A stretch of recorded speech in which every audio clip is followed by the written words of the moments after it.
மலேசிய பிரதமர் அன்வர் இப்ராஹிம் எம்ஜிஆர் பாடல்கள் மீது ஆர்வம் கொண்டவர் என்று கோலாலம்பூரில் நடந்த நிகழ்ச்சியில் பிரதமர் மோடி பேசியது கவனம் பெற்றுள்ளது.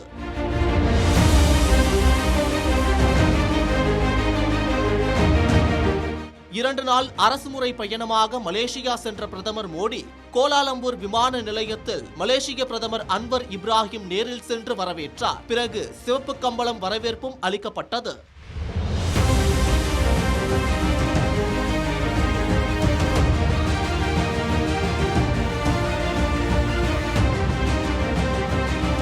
அதன் பிறகு மலேசிய பிரதமரும் பிரதமர் மோடியும் ஒன்றாக காரில் பயணித்தனர். கோலாலம்பூரில் மலேசிய வாழ் இந்தியர்களுக்கான நிகழ்ச்சியில் பிரதமர் மோடி பங்கேற்றார். 800 நடன கலைஞர்கள் நடனமாடி பிரதமர் மோடியை ஆரவாரத்தோடு வரவேற்றனர்.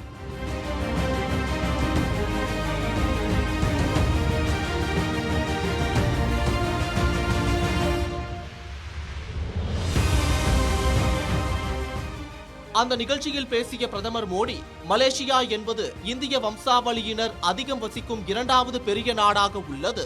இந்தியா மலேசியாவை இணைக்கும் பாலமாக ஏராளமான இதயங்கள் இங்கே உள்ளனர். இந்திய வம்சாவளியினர் தான் இரு நாடுகளையும் இணைக்கும் வாழும் பாலமாக உள்ளீர்கள்.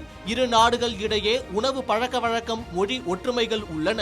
உலகம் முழுவதும் இந்தியாவுக்கான இணைப்பு பாலமாக தமிழ் உள்ளது. தமிழ் கலாச்சாரம் உலகம் முழுவதும் பரவியுள்ளது. தமிழ் இலக்கியங்கள் மிகவும் பழமையானது. மலேசியாவில் 3% பேர் தமிழ் பேசுகிறார்கள். அதோடு மலேசியா அரசு தமிழ் மொழியை சிறுபான்மை மொழியாக அங்கீகரித்துள்ளது. இந்திய திரைப்படங்கள், பாடல்கள் மலேசியாவில் பிரபலம் என்பதை நான் கேள்விப்பட்டிருக்கிறேன். நீங்கள் கூட அறிந்து வைத்திருப்பீர்கள். பிரதமர் அன்வர் இப்ராஹிம் நன்றாக பாடல் பாடக்கூடியவர் என்பதை. இந்தியாவில் அவர் பாடிய பழைய இந்தி மொழி பாடல் தொடர்பான வீடியோக்கள் வைரலாகின.